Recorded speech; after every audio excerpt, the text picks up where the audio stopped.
Y salió más presión de la otra vez que me bañé.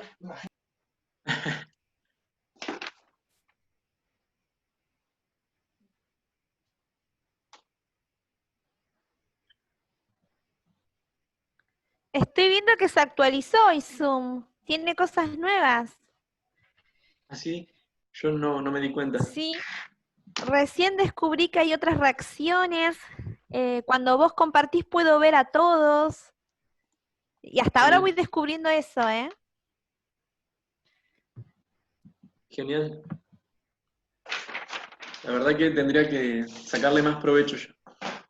Pero estoy acostumbrado igual a usar Zoom en vez de Meet. No sé por qué. A mí igual me gusta más Zoom. ¿A ustedes, chicos, qué les parece más cómodo, Zoom o Meet? Personalmente me gusta más Meet porque te deja más tiempo. O sea, no solamente 40 minutos en una reunión, sino como que te deja de, no sé, una hora y Esa es media. claro, esa es la gran ventaja, tenés razón, pero yo, como por ejemplo, a mí el Meet no me gusta porque, o sea, es como que no los puedo ver a ustedes también, no les puedo activar y desactivar los micrófonos, es como que, no sé, o será que me acostumbré más con Zoom, no sé. Sí, a mí igual me gusta más Zoom. ¿Sí, Emilia? Melanie, ¿qué ibas a decir? No, No, que no iba a decir nada. más temprano tuvimos una reunión con ok. la profe de Diego y vi que se había actualizado también Meet, ¿no? O sea, no vi qué actualizaciones tenía específicamente, pero vi que se había actualizado. Así que... Bien, continuamos.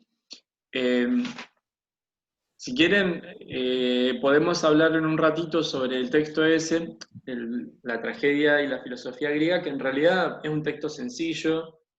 Si ya han avanzado con el trabajo que les presentó Fabián, van a ver que en realidad no hay mucha dificultad, pero por ahí yo lo que hablaba con él es que lo importante es que ustedes tengan en claro qué vínculos queremos que recuerden, que tengan presentes entre su materia y la mía, digamos. Entre qué conceptos. ¿Alguno le presentó dificultad? ¿Quieren que revisemos algo de eso? ¿Puedes bajar, por favor, que tu padre no me da bola? ¿Puedes bajar, por favor, que tu padre no me da bola? ¿Qué mandó mamá? Ahí Valentino tiene abierto el micrófono. Bueno, dejamos eso y si quieren pueden comentar después. Podemos volver a hacer otra reunión también, si hace falta, pero entonces continuamos un ratito más con Hamlet. Y yo les quiero mostrar, voy a compartir de nuevo. Espérenme, ¿dónde está? Acá.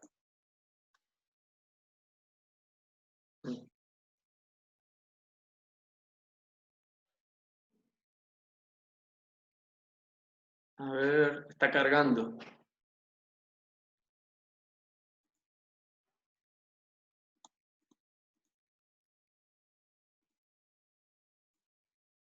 Ahí supongo que ya lo pueden ver. Bueno, es breve. Es para hacer algunas relaciones más y complementar. Les voy adelantando que como ya les dije, me parece, esta pequeña investigación que ustedes hicieron en el foro y la participación que hacen acá, todo esto es algo que ustedes tienen que guardar como insumo para después hacer un trabajo final, que ya precisaremos de qué se va a tratar, porque lo tenemos que armar entre los tres profes, pero esto lo van a utilizar, así que complementen lo que escribieron con las cosas que escribieron sus compañeros y también con las cosas que estamos charlando acá, ¿está bien? Porque así solos por ahí quedan pelados o inconexos, pero las relaciones son lo importante, ¿se entiende? No que yo solamente ponga una cosa, sino cómo la relaciono con otra. Bueno, avanzo un poquito más entonces, así podemos terminar.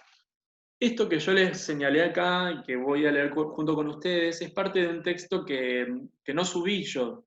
Lo voy a subir, pero lo importante es que no todo el texto es relevante para nosotros, porque es un libro sobre filosofía política.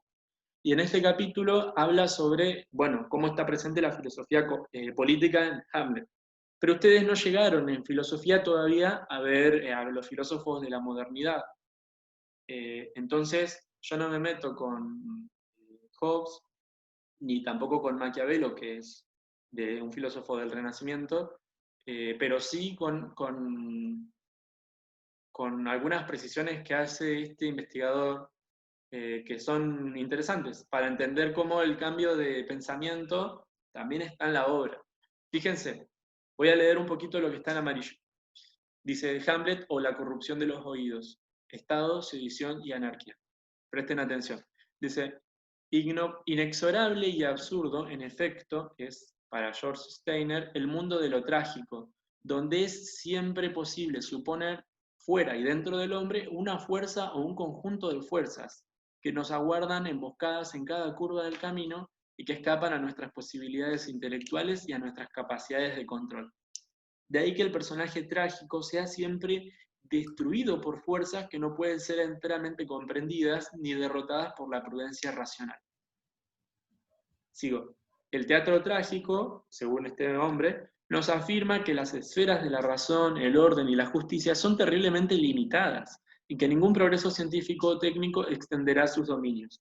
En efecto, así como no hay tragedia allí donde funciona una justicia compensatoria, en la cual el que las hace las paga, en la cual el crimen sigue al castigo y la magnitud de éste tiene relación con la gravedad de aquel, así también no existe tragedia donde no hay un abismo, una escisión radical entre nuestro conocimiento y nuestra acción, porque la inadecuación entre nuestro saber y el mundo define el horizonte de lo trágico.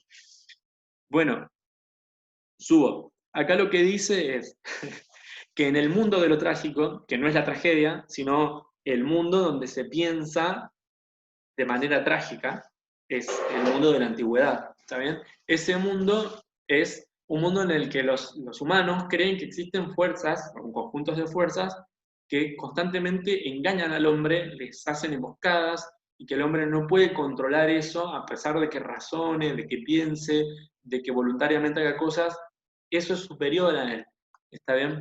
Y eso puede destruirlo, no puede ser comprendido. Después, el teatro trágico refleja eso, esa forma de pensar del humano. Entonces, y lo que viene acá, vieron lo que leí después de en efecto, esto es lo principal, porque ahora lo vamos a retomar. ¿Qué está diciendo? Que no hay tragedia donde no existe, perdón, no hay tragedia donde hay una justicia compensatoria. O sea, ¿dónde sí hay tragedia? Donde falta la justicia compensatoria, ¿ok? Entonces, lo que está diciendo acá es que la tragedia se define por dos cosas. Una es que no existe la justicia compensatoria, digamos, está ausente. Uno hace algo y no recibe un castigo, o no hay justicia para compensar o para equilibrar el mundo. Es un mundo injusto, digamos, en otras palabras. El mundo de la tragedia es un mundo injusto. Y el otro elemento es el que menciona después. Dice, tiene que haber un abismo, una escisión, una separación radical entre lo que conocemos del mundo y cómo actuamos. ¿Por qué? Porque la inadecuación, o sea, la falta de adecuación entre lo que sabemos del mundo y lo que hacemos en él es lo que define a lo trágico. También entonces, repito, el mundo trágico para este autor, o sea, el mundo de la antigüedad, está regido por dos elementos. Uno es la injusticia y el otro es la separación entre el saber y el hacer. Bueno, lo va a usar después a eso que dice, por eso insisto tanto. Leo lo que dice. Dice, tiene tan poco sentido pedir una explicación racional de por qué las cosas ocurren como pedir piedad. O sea, ahí está repitiendo lo mismo de antes. No se puede explicar por qué ocurren las cosas, tiene que ver con la separación entre el saber y el hacer. Si fueran iguales, podríamos explicarlas, pero son separados. Y pedir piedad tendría sentido en un mundo justo, pero como es injusto, tampoco tiene sentido. Ese es el mundo de la tragedia. En el mundo de lo trágico, las cosas son como son, dice Steiner. Uy, a ver. Los pobres parámetros de la justicia de los hombres, me salté algo. irreductibles no solo a los pobres parámetros de la justicia de los hombres, sino también a los de su insuficiente razón y comprensión. ¿Se acuerdan de que Edipo se esforzaba por buscar la verdad y comprenderla, pero él es muy pequeño comparado a la maquinaria esta del destino, que es superior a él, y entonces todo lo que él haga es insuficiente para luchar contra ella? Fíjense esta parte de acá. Esa indeterminación del mundo y esa aventura del sujeto son otros nombres posibles para designar el abismo entre el conocimiento y la acción que define el mundo de lo trágico. O sea, el sujeto está en una aventura constante, porque no sabe lo que le va a pasar, el mundo está indeterminado. Ese es el mundo de lo trágico. Si ahora nos desplazamos desde ese mundo de lo trágico en general hacia el mundo de la tragedia, entendida como género teatral o poético específico, en particular, no nos sorprenderá comprobar la frecuencia con la cual, en él, el héroe trágico debe convivir con furias o con esfinges, con parcas o con espectros, habitantes todos ellos del mundo de lo desconocido y de lo misterioso. O sea, hay criaturas que para nosotros serían sobrenaturales, pero son comunes en el mundo de lo trágico. De hecho, esto lo que está diciendo es que en la mentalidad de la gente que asistía a este teatro, también era posible encontrarse con estos seres. No es que lo veían como, es ficción, porque no, esa categoría no, todavía no, es de la modernidad, esto de la ficción. En ese tiempo, cuando se veían las tragedias representadas, se creía posible, no sé, la existencia de los centauros, la existencia de los fantasmas, etc. Eso es propio del mundo trágico. Después viene, dice, la tragedia del príncipe Hamlet, la que estamos leyendo, es paradigmática de esta situación, en la que un actor político debe actuar en medio de un mundo misterioso, gobernado por fuerzas que no consigue conocer ni conducir, habitado por sombras que vienen del pasado o de otro mundo, rodeado de oscuridades y de desconcierto y condenado a enfrentar, y ahí cita, los dardos y flechazos de la insultante fortuna. Fortuna es el destino.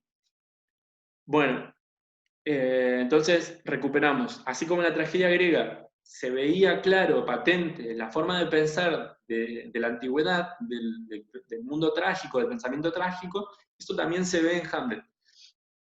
El mundo no se puede conocer del todo, hay una diferencia entre lo que uno sabe y lo que puede hacer, porque no sabe todo, y el mundo es injusto. No se puede reparar. Además, uno está como obligado a actuar a pesar de no conocer. Y en este mundo habitan también fuerzas sobrenaturales, otras presencias que no son humanas ni divinas, pero que tienen existencia real. Esto también pasa en Hamlet. De hecho, más de un personaje reconoce que ve el fantasma. Fíjense qué viene ahora.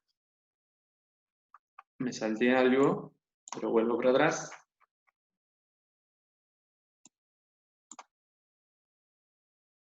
Bueno, Hamlet, el príncipe, dice, se enfrenta a un mundo incierto y contingente, pero no actúa, ¿está bien?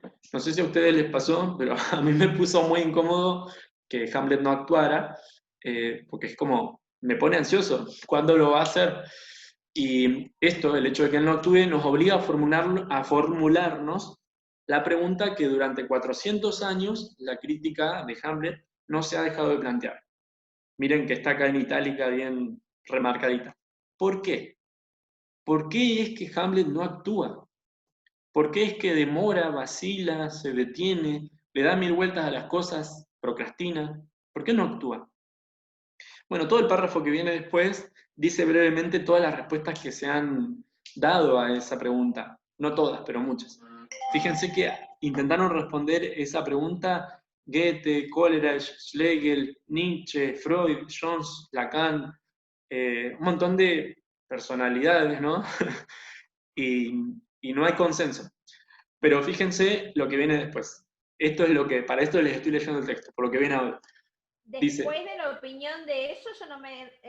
perdón, Maxi, pero después de la opinión de ellos no me animo a dar la mía yo. Y la verdad que sí. La verdad que sí, ¿no? Dice, ojo, miren, pero tal vez valga la pena detenernos ante esa cantidad de explicaciones sobre la demora de Hamlet para actuar, para hacernos otra pregunta. ¿Cuál es esta otra pregunta? En vez de ¿por qué no actúa? Viene otra pregunta. ¿Nos damos cuenta nosotros cuando acumulamos, juzgamos, comparamos las distintas explicaciones que se han dado para la vacilación de Hamlet? ¿Qué es lo que estamos tratando de explicar? ¿Nos damos cuenta cuando consideramos necesario explicar por qué Hamlet no actúa? Que el presupuesto de esa necesidad es nuestra presunción de que Hamlet, si no fuera porque tiene algún problema cuya causa es necesario sacar a luz, debería actuar.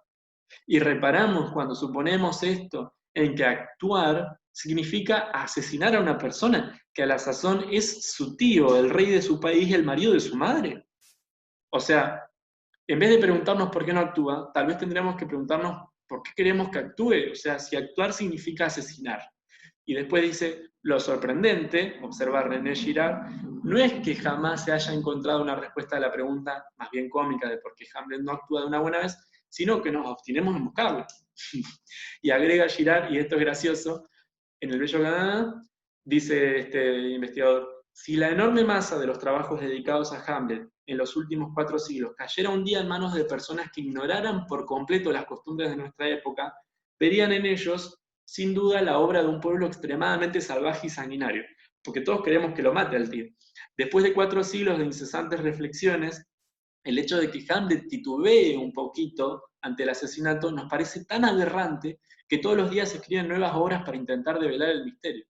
Cuando intenten explicar este curioso montón de literatura crítica, nuestros descendientes se verán obligados a suponer que antes, en el siglo XX, a la primera señal de algún fantasma, el más insignificante profesor de literatura era capaz de matar a toda su familia sin el más mínimo pestañeo. Bueno, sí. El problema de Hamlet es este, para este autor, ¿no? Tiene una lucha interior, su subjetividad está atormentada, dividida. Tiene en el interior del alma dos sistemas morales, que son diferentes y antagónicos, se contraponen. Y no se consigue decidir por cuál de los dos ir. ¿Cuáles son estos sistemas morales? ¿Por qué alguien tendría 2 sistemas morales, además, ¿no? Sobre todo en la antigüedad, que las cosas eran tan, por lo menos se tiende a pensar que no convivían así como hoy tan fuertemente tantas formas de pensar que ahora que estamos en una globalización constante, etc. Porque él está justamente viviendo en un periodo de transición. Él está en el final de la Edad Media y en el comienzo de la modernidad. Recuerden, ya tuvieron varios años de historia, supongo, que no son así los periodos. No es que termina uno y empieza el otro, sino que hay como un degradé en el que todavía hay características de lo que reconocemos como Edad Media y empiezan a aparecer características de lo que conocemos como modernidad. Entonces, los sujetos que viven en esas coyunturas, en esos momentos de cambio, se ven en su subjetividad también, ¿cómo se dice? Enfrentados. Entonces, ¿cuáles son estos 2 sistemas morales? Lo leemos, dice, la moral de la venganza sería la vieja moral, digamos, la premoderna, la medieval, la guerrera. Eso es lo que a él lo motiva a decir, sí, voy a vengar a mi padre, porque esto es una cuestión de honor, de la honra, de la revancha, con la sospecha de que esa moral, la medieval, empieza a resultar inadecuada. ¿Por qué? Porque en la edad moderna ya no pensamos así. Se dejó de pensar en el honor, en la revancha, en los duelos, etc. Ya es otra época. Bueno, y sigo un poquito más, pero quédense con eso de que hay una lucha interna entre 2 sistemas morales que no son decisión de él, sino de la época en la que vive. ¿Está bien? Y sigo, mira, dice, además, acá abajo, además de esta tragedia de valores, tenemos también en la pieza una tragedia de la acción. ¿Por qué? Entonces, el autor está planteando que Hamlet tiene una confrontación interna entre 2 sistemas de valores, que esa es la tragedia de los valores de Hamlet. Pero también hay una tragedia de la acción. Lo leemos porque está interesante cómo está escrito. Dice, la tragedia de la acción es la tragedia de un sujeto obligado a actuar o a no actuar. No importa, digamos mejor entonces obligado a vivir. ¿Dónde? en un mundo acerca del cual no sabe ni puede ni pretende saberlo todo. O sea, tiene que actuar o vivir o no actuar o lo que sea, pero está obligado a ir porque ya está en escena, en un mundo del que no sabe, ni puede, ni pretende saberlo todo. Ese no saberlo todo, o no creer, ni poder, ni pretender saberlo todo sobre el mundo, es la condición misma de la experiencia de lo trágico. ¿Se acuerdan que lo habíamos dicho al principio? La diferencia entre lo que se sabe y la posibilidad de actuar es lo característico del mundo trágico, junto a la injusticia. Y dice, el tipo de universo, el trágico, donde se desarrollaban el pensamiento y la acción de los hombres europeos antes de la nueva cosmovisión racionalista del mundo, antes de que la nueva cosmovisión racionalista del mundo usurpase el lugar de las viejas tradiciones en el siglo XVII. O sea, repito, lo que está diciendo es que en la antigüedad se tenía esta manera de pensar y después vino una nueva cosmovisión, a partir del siglo XVII en adelante más o menos, en la que ya estas cosas cambian. Dice, esta observación de Steiner es extremadamente importante para nosotros, ya que sugiere que el tipo de mundo en el que la tragedia como forma estética dominante podía tener lugar, o sea, este tipo de objeto de arte que se presentaba, que se producía, era posible en ese mundo. Pero fíjense, dice, y podía volverse comprensible y verosímil, se podía sentir como verdadero, se podía comprender. Pero ¿qué pasa? Ya estaba condenado a desaparecer, según este autor. Estaba condenado a desaparecer apenas pocas décadas después de que Shakespeare escribiera su obra. Entonces es como casi el cierre de ese tipo, de ese formato. Dice, sepultado por el vasto proyecto de racionalización del mundo que se iría a encarnar en las direcciones dominantes de la filosofía moderna. Bueno, bueno, si ustedes continúan aprendiendo sobre filosofía moderna, van a poder comprender mejor y dimensionar también todas las consecuencias de lo que estamos diciendo, de este cambio de pensamiento, que generalmente llaman la revolución copernicana, que está relacionado con eso, ¿no? Que ya dejamos de tener esa como humanidad, ¿no? Esa concepción de que Dios es el centro de las cosas y nos damos el tiempo de pensar cómo podríamos explicar el mundo sin recurrir a Dios. O sea, no cuestionamos que Dios exista, ponele, lo que estamos diciendo es, ¿qué tal si intentamos explicar las cosas sin utilizarlo a Dios como causa? Como, digamos, sí, porque lo hizo Dios, o Dios lo quiso así. Intentemos explicarlo por un momento, dejando esa forma de explicar en pausa y probemos otras. Y bueno, se revaloriza en el Renacimiento también la producción de la antigüedad griega y latina, que había estado como oculta por la Iglesia, y bueno, un montón de características, ¿no? Que después hacen que la modernidad sea lo que hoy conocemos. Fíjense lo que dice, y con esto terminamos el texto.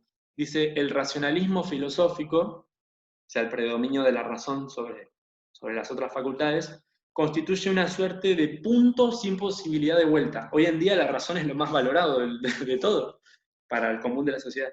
A partir del cual, con la desaparición de ese abismo trágico entre el conocimiento y la acción, se extingue también el elemento central de la configuración simbólica y espiritual en la cual la tragedia era posible. O sea, el mundo espiritual del pasado pasó a ser un mundo racional. Porque solo hay tragedia, dijimos, mientras el sujeto no lo sepa todo, ni crea saberlo todo sobre el mundo en el que debe vivir. Ese no saber fundamental era un elemento decisivo de los modos de la imaginación que organizaban la experiencia material y psicológica, desde los días de Sófocles, que estudiamos, hasta Shakespeare, que también estudiamos, antes de que las cosas cambiaran radicalmente con Descartes, con Newton, que son los padres de la matematización del mundo. Después de Descartes y de Newton, es que empezamos a intentar convertir todo en fórmulas. Y bueno, después habla de Horacio, que esto lo dejo hasta ahí porque ya es mucho, pero Horacio, viste que yo les advertí al principio, es muy importante para nosotros por varios motivos, y uno es que Horacio representa la modernidad. Digamos, él es el ser racional, educado en la universidad, que puede, que es una voz de autoridad al principio. Si él no habla, si él no lo ve, las cosas no existen. Y eso es como que ya está hablando del cambio de época. O sea, se dudaba sobre las cosas porque se había terminado la seguridad de la Edad Media, de que el mundo era como se creía. Entonces ahora es como, todo hay que investigarlo, todo hay que mirarlo, todo hay que justificarlo con la palabra, pero además Horacio tiene una importancia sobre el final, que es, él es el que escribe el relato. ¿Está bien? Cuando viene, a ver si les puedo leer un fragmentito de eso que señalé, está muy interesante. Dice, esa parte no.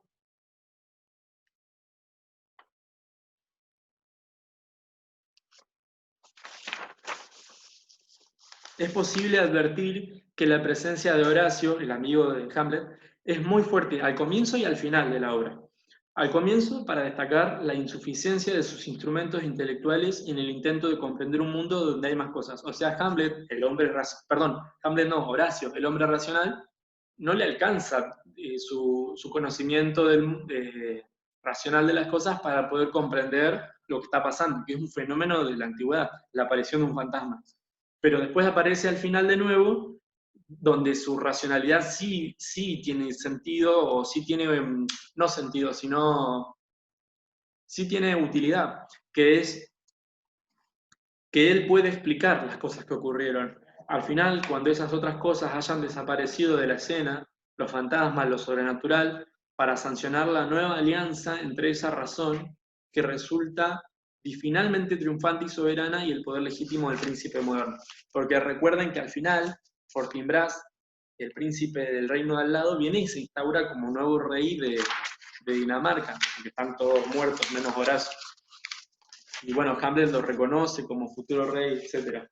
Pero fíjense que esto tiene que ver también con la filosofía moderna y con la política en general, la alianza entre historia y poder.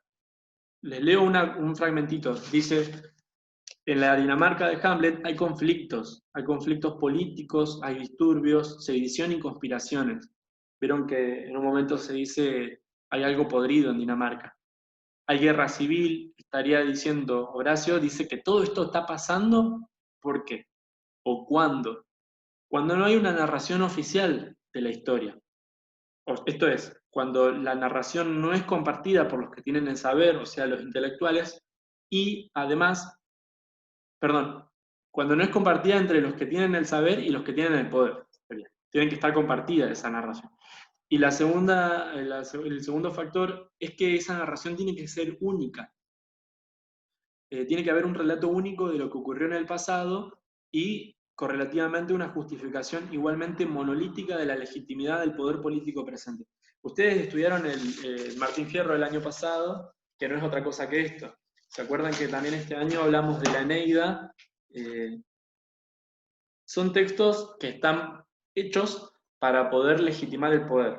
En este caso no es que Hamlet sea para legitimar el poder, pero Horacio al final dice claramente que esto que él está escribiendo es para ayudar a que tenga poder el nuevo gobierno de Fortinbras. Entonces, una vez más, recordar estas cosas que se han trabajado ya, que son la literatura cuando está utilizada para algo, digamos, porque puede también verse como no sirve para nada, etc. Tiene muchas discusiones posibles, pero cuando se hace como discurso para legitimar el poder, es algo que se estudia en historia también y en filosofía de política. Bueno, hablamos un montón, espero que hayan tomado apuntes. Igualmente yo grabé la clase, la vamos a subir porque hay compañeros que no pudieron estar. Y antes de que nos vayamos, porque nos quedan 15 minutos, no sé si Peque, vos querías agregar algo más, o les muestro el videito. Sí, yo quería comentarles algo más.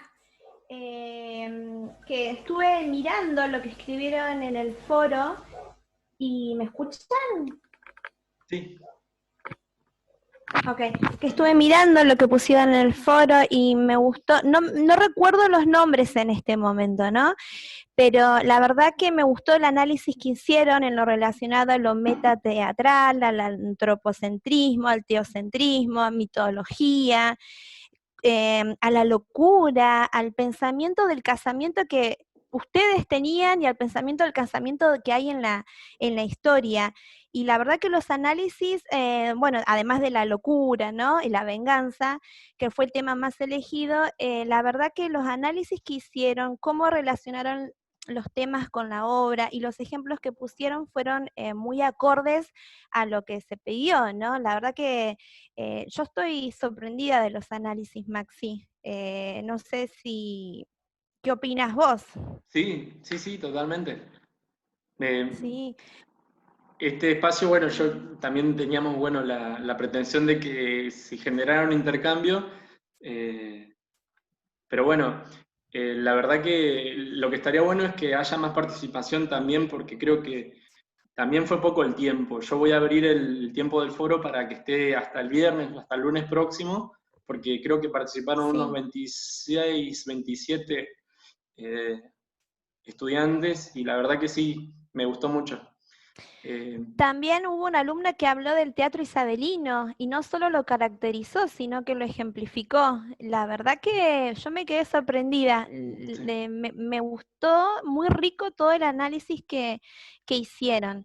Y, ¿qué más te iba a decir? Esto yo les quería hacer una pregunta antes del video, ¿puede ser? Dale. A ver, el título de nuestro proyecto, de nuestro grupo, de nuestro trabajo, se llama To Be or Not to Be, ¿verdad? Y yo quisiera saber, a ver si alguien me puede decir en qué parte de nuestra obra está, en qué acto de esta obra está, y cómo lo podrían fundamentar, ¿no es cierto? A ver si alguien se anima a hacerlo ahora. A ver, Ivonne y Maxi, ustedes no pueden hablar, ¿eh? A ver si alguien se anima por be or not to be. ¿Dónde lo dice? ¿Quién lo dice? Creo que con todo lo que acabamos de escuchar, podemos decir un montón de cosas. Yo quedé sorprendida con todos los autores que hablaron de este hombre, Maxi. Esos nombres que mandaste me dieron miedo de hablar ahora. A ver, to be or not to be. Profe, yo en el That is the foro hablé question. sobre, Sí. ese en realidad es el monólogo de Hamlet del acto 3, la escena 1. Bueno, principalmente puse cuando Hamlet se plantea la idea de su vida y bueno, si quiere seguir viviendo, si en realidad prefiere la muerte más que nada, creo que trata de eso. Sí, y en realidad, o sea, esta es mi opinión, ¿no? No es solo ser o no ser, es actuar o no actuar, matar o no matar, salir o no salir, creer o no creer. En realidad esto tiene que ver con lo que recién planteaba Maxi, con la gran resistencia que él tenía, ¿no? Profe, ¿Sí, profe, Ivonne? yo, Mateo. Sí, Mateo. Grandes dicotomías. Claro. Sí, Mateo, te Me escuchamos. gustaría aclarar también que no viene por el simple hecho de vivir como permanecer en esta vida siendo parte, sino más bien como de marcar la diferencia entre vivir y simplemente existir. Yo creo que es vital y no solo permanecer siendo lo que todos quieren y tal. Por eso es que él está dudando de actuar para ver si tenía que hacer lo correcto o simplemente no vivir, que era, bueno, el debate, ¿no?, que tenía, creo yo. Muy bien. Mirá, me parece muy bueno lo que traes porque por ahí a veces queda el análisis en él quería suicidarse y solamente está debatiendo si matarse o no. Pero lo que vos decís está relacionado con esto de en vez de ser o no ser, es ser o parecer. Porque él todo el tiempo está denunciando a los que fingen. Son todos unos mentirosos y él quiere ser auténtico. Entonces, por ahí su cuestionamiento podría ser, según lo que vos planteás, si te entendí bien, es ser auténtico o existir simplemente, digamos. Claro, claro, exactamente. Y después, si ustedes lo leen con detenimiento, ¿qué implica ese parecer, ese existir? Implica un montón de cosas que son injustas, feas, todas las causas que uno diría, bueno, por esto sí tendría que tal vez suicidarse, porque el mundo no es tan lindo como parece, según su punto de vista, ¿no? Bueno, gracias, Peque, en realidad porque hay un montón de cosas que, claro, yo no quiero dejar afuera, pero se puede decir tanto que me estaba olvidando de las participaciones del foro. Si les parece, yo lo que les voy a contar ahora es, nos quedan 10 minutos, espero que podamos, aunque sea, ver uno de los dos videos, que tiene que ver con la tarea que va a venir a continuación. Yo esta semana les voy a dar un cuestionario de autoevaluación, más de lo mismo, entre comillas, pero lo importante es que van a ver una obra teatral, la van a visualizar, un video. Es una obra argentina, y ahora yo les voy a mostrar, comparto pantalla, de un tráiler, sería un videito de 3 minutos, donde se comenta de qué se trata, y repito una cosa que me parece importante destacar. Uno va a lo local no por chauvinismo, o por decir, bueno, como es local es mejor, o tiene que ser valorado solamente porque fue producido en el mismo lugar donde yo nací. No, justamente, ¿con qué tiene que ver? Con algo que ustedes leyeron en el texto de la tragedia de la filosofía griega. Sobre el final, dice que hay temas que son recurrentes para poder comprender nuestra condición humana. Entonces, ¿cómo podemos ver que realmente son así estos temas? Y bueno, viendo cómo se vuelven a reescribir en diferentes lugares del planeta, en diferentes épocas, por diferentes personas y con diferentes interpretaciones. Entonces, este es un ejemplo. Les comparto el video, después si podemos charlamos. Si pueden quedarse unos 5 o 10 minutitos, estaría bueno también. Espérenme que comparto nuevamente acá. A ver. Sí. A ver si se escucha.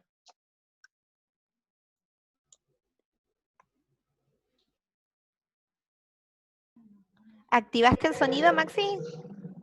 Ahí está.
Bueno, y ahí empieza a decir los nombres de los actores, etc.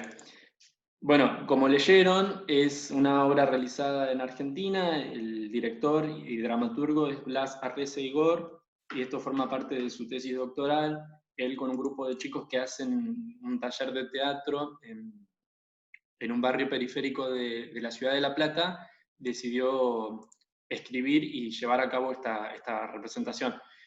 Vieron que es Hamlet con J. Bueno, eso ya en el nombre marca una apropiación y un posicionamiento.